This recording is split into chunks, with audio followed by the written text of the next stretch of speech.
নমস্কার, job consultancy সকলকে স্বাগত। আজ আমরা আবার চলে এসেছি নতুন কিছু ওপেনিং নিয়ে।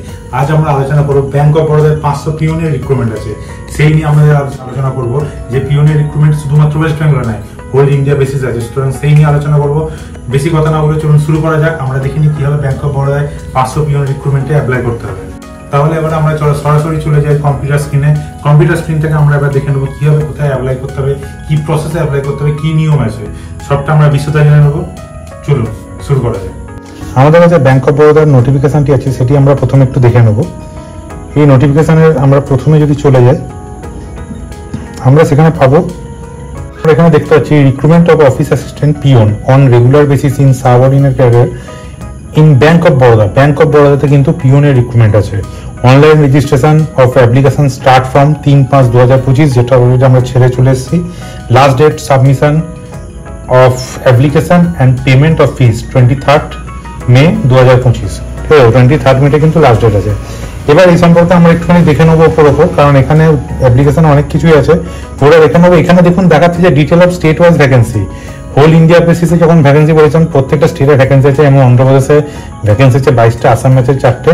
তাহলে কিন্তু এই নয় যে আপনি যদি ওয়েস্ট বেঙ্গলের ভ্যাকেন্সি যদি দেখেন, সেখানে ওয়েস্ট বেঙ্গলের 14টা ভ্যাকেন্সি। এবার 14টা ভ্যাকেন্সি, আমাদের ওয়েস্ট বেঙ্গলের জনসংখ্যা 11-12 কোটি, তার মধ্যে কি চাকরি পাবো? ব্যাপারটা সেটা না। ব্যাপারটা হচ্ছে আপনি কিন্তু যে কোনো জায়গায় কিন্তু ট্রান্সফার হতে পারেন, বা যে কোনো জায়গার জন্য আপনি অ্যাপ্লাই করতে পারেন, তাতে কোনো অসুবিধা নেই। ঠিক আছে, সেটা আমি পরে আলোচনায় আসছি। দেখুন এখানে লিখেই দিয়েছে অফিস অ্যাসিস্ট্যান্ট পিওন, সেখানে কিন্তু নাম্বার অফ ভ্যাকেন্সিস 500। এজ কিন্তু বলে দিয়েছে 18 থেকে 26-এর মধ্যে। মিনিমাম এডুকেশনাল কোয়ালিফিকেশন, সব থেকে ভালো ব্যাপার হচ্ছে এটাই যে যারা খুব বেশি দূর অবধি পড়াশোনা করতে পারেনি, এখন বেশিরভাগ জায়গায় গ্রাজুয়েশন ছাড়া চাকরি হয় না, সেখানে কিন্তু এখানে একটা ভালো একটা অপরচুনিটি আছে। Pass the 10th standard SSC and matriculation. ঠিক আছে, মানে হচ্ছে আপনি যদি মাধ্যমিক পাস করে থাকেন, তাহলে কিন্তু এখানে কিন্তু আপনি চাকরিটা পেতে পারেন, অ্যাপ্লাই করতে পারেন। চাকরিটা পরের কথা, আপনি অ্যাপ্লাই করতে পারেন। এরপরে আসছে যে অ্যাপ্লাই করার জন্য আর কি কি থাকা দরকার। Proficient in local language of the state.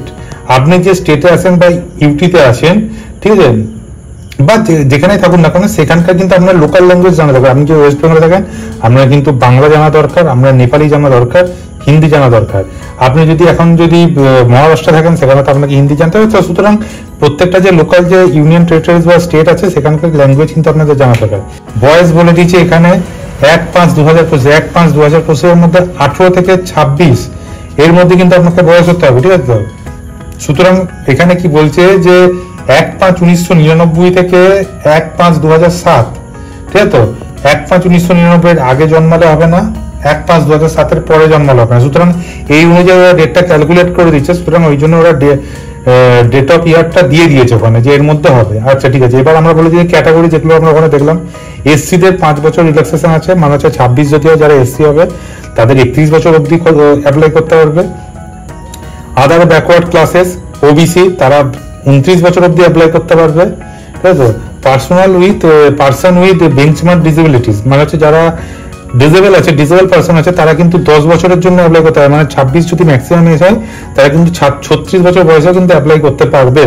ঠিক আছে, এছাড়া এখানে আছে উইডো, ডিভোর্স, রোম্যান, নানা রকম কিছু আছে। এগুলো আপনারা কিন্তু আমি এই পিডিএফটা দিয়ে দেবো, পিডিএফ এর মধ্যে আপনি ডিটেলস পেয়ে যাবেন। আমি তবু একবার আলোচনা করে দিচ্ছি, ওখানে কিন্তু আপনি আরো ডিটেলসে জেনে নিতে পারবেন। আচ্ছা, এডুকেশনাল কোয়ালিফিকেশন যেটা ইম্পর্টেন্ট, এখানে কিন্তু এডুকেশন করতে হবে। আমি তখনও বলেছিলাম যে 10th স্ট্যান্ডার্ড পাস হতে হবে, ক্লাস 10 পাস করে থাকতে হবে আপনাদেরকে, এবং কিন্তু আমাদের প্রফিসিয়েন্সি অফ অফিসিয়াল ল্যাঙ্গুয়েজ। ঠিক আছে, তো আপনাদেরকে ইংলিশে দক্ষ হতে হবে, ইংরেজিটা জানতে হবে। সুতরাং ব্যাংকের কাজ তো আপনাদের জানা হয়তো ইংরেজিতেই হয়। এছাড়াও আপনাদেরকে জানতে হবে হচ্ছে বাংলা। আমরা যদি ওয়েস্ট বেঙ্গলের লোক, বাংলা জানতে হবে। আপনি যে স্টেটের মানুষ হবেন, সেই স্টেটের ভাষা সম্পর্কে আপনাকে কিন্তু অবগত হতে হবে। অ্যাপ্লিকেশন ফিসটা আমি জেনে রাখি, এটা কিন্তু অনলাইন পেমেন্টের ক্ষেত্রে এটা খুবই ইম্পর্টেন্ট জানা। যারা কিন্তু জেনারেল ওবিসি আছে, তাদের কিন্তু ফিস কিন্তু পড়বে 600 টাকা প্লাস ট্যাক্স।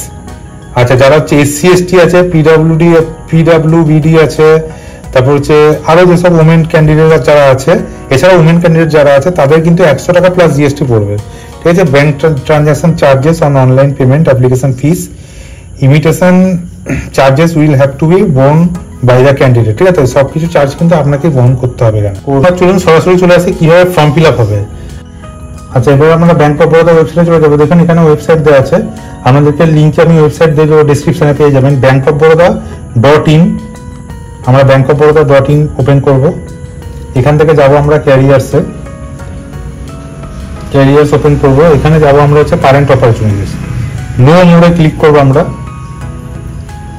এখান থেকে চলে আসবে কারেন্ট অপরচুনিটিস বা কারেন্ট ওপেনিং। দেখুন এখানে আমরা যেটা নিয়ে আলোচনা করছিলাম, recruitment of office assistant peon in sub staff cadre on regular basis, এখানে আমরা অ্যাপ্লাই করব। এখানে আমরা অ্যাপ্লাই নাওতে ক্লিক করব। আপনারা যদি ব্যাংক অফ বরোদাতে এর আগে অ্যাপ্লাই করে থাকেন, আমাদের কাছে অবশ্যই রেজিস্টার আইডি আর পাসওয়ার্ড থাকবে, যদি সেটি থাকে ভালো, যদি না থাকে আপনি যদি নতুন হন তাহলে click here for new registration, এখানে আপনারা ক্লিক করবেন। দেখুন এখানে দেখুন একটা পেজ চলে এসেছে। এই পেজে আমরা ফর্মটা ফিল আপ করবো কি করে আমরা একটুখানি দেখে নেব। আমরা ফর্ম ফিল আপ করার সময় কিন্তু আমরা কোনো ভুল করবো না, আমরা খেয়াল করবো যতটা। প্রথমে কি বলছে, ফার্স্ট নেম, ফার্স্ট নেম আমরা ক্লিক করবো, ক্যাপস লক অন করবো, আমরা ক্যাপিটালে ফর্ম ফিল আপ করবো। ফার্স্ট নেম লিখলাম, সার নেম বাদে, confirm first name,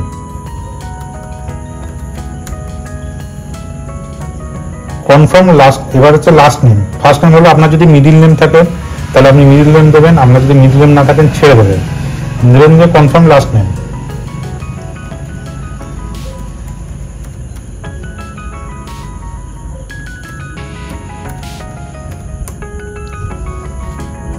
first name last name দেওয়া হয়ে গেল। আচ্ছা দেখুন এখানে একটা জিনিস আপনাকে দেখতে হবে যে এখানে স্টার দেওয়া আছে, এখানে হচ্ছে ম্যান্ডেটরি ফিল্ড, ঠিক আছে? তো এই যে স্টার দেওয়া জায়গাগুলো, ফার্স্ট নেমের পাশে দেখুন স্টার দেওয়া আছে, মানে কিন্তু এগুলো আপনাকে ফিল আপ করতেই হবে, ঠিক আছে? তো এইগুলো না ফিল আপ করলে কিন্তু ফর্মটা ফিল আপ কমপ্লিট হবে না। আচ্ছা এবার ফার্স্ট নেম লাস্ট নেম আমাদের হয়ে গেল। দেখুন এখানে ফুল নেম চলে এসছে আমার।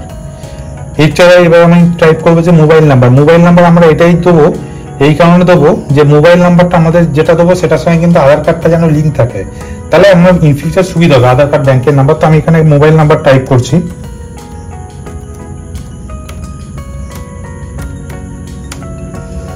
Confirm mobile number,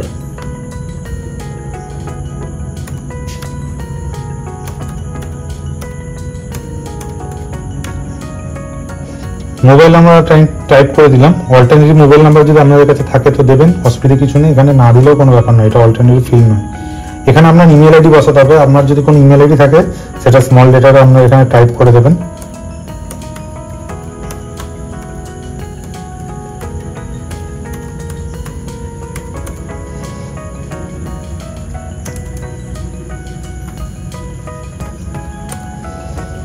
email ID এখানে আপনি টাইপ করে দিলেন।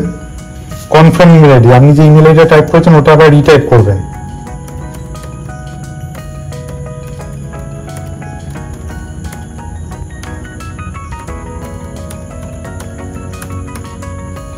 হয়ে গেল। এবার দেখুন এখানে একটি আছে সিকিউরিটি কোড, পাশে দেখুন লেখা আছে সিকিউরিটি কোড, এটা আমরা টাইপ করব 345 small A x small A Z.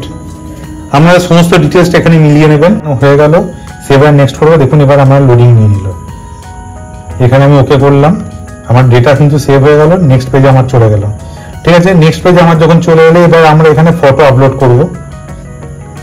এখানে কি কি বলেছে, upload images, capture images, scan photograph of the candidate, ক্যান্ডিডেটের স্ক্যান ফটোগ্রাফ এখানে আপলোড করতে হবে। আমরা যদি কোনো স্ক্যান ফটোগ্রাফ যদি থাকে তো আপনি সেটা আপলোড করে দেবেন। এখানে চুজ ফাইলে যাবেন,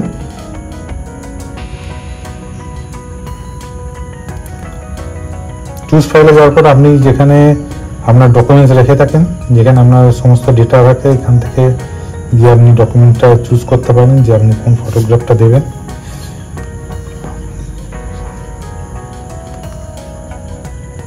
এখানে একটা ফটো পেলাম, আমি ফটোটাকে আপলোড করলাম।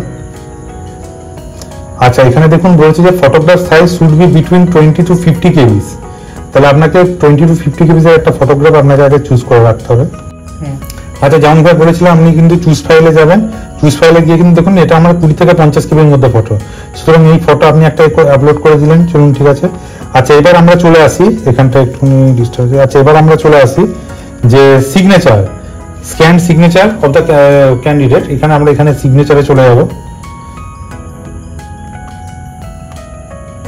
সিগনেচার দিয়ে দিলাম এখানে। সিগনেচারে কিন্তু আমাকে কিন্তু 10 থেকে 20 কেবির মধ্যে দিতে হবে, এটা সাইজটা আরো ছোট।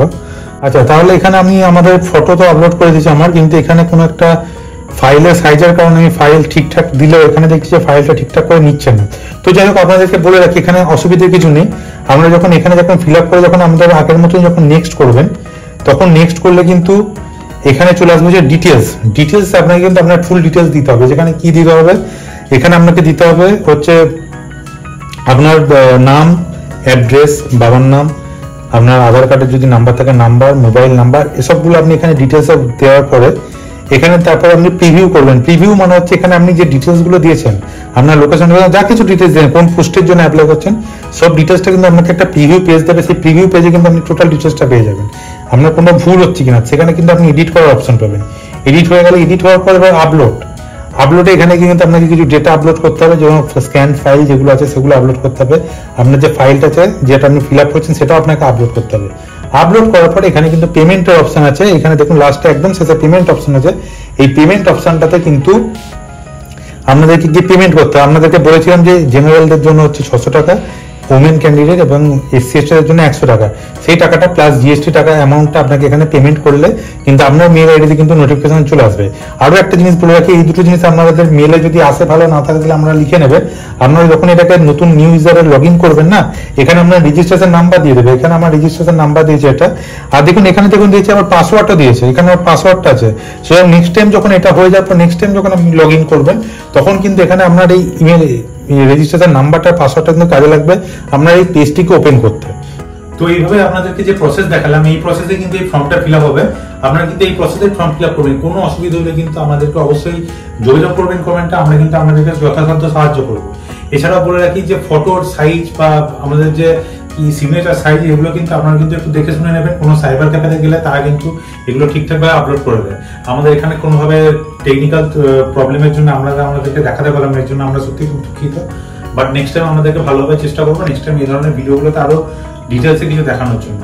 তো এই পিওনের পোস্টটিতে আপনারা অ্যাপ্লাই করে ফেলুন। অ্যাপ্লাই করে ফেলার পর আমাদেরকে কমেন্টে জানাবেন যে কোথায় কি সিট পড়লো না পড়লো। আপনারা ভালো করে এক্সামও দেবেন আশা করবো, আর প্রিপারেশন ভালো করে নেবেন। আর বেশি কিছু কথা বলতে চাই না, আজকের ভিডিও এই অবধি থাকলো। আমার চ্যানেলটি যদি আপনাদের ভালো লেগে থাকে তাহলে চ্যানেলটিতে লাইক, শেয়ার, সাবস্ক্রাইব করবেন। বেল আইকনটি কিন্তু অবশ্যই ক্লিক করবেন নেক্সট ভিডিওর আপডেট পাওয়ার জন্য। থ্যাংক ইউ, ধন্যবাদ, সকলে ভালো থাকবেন।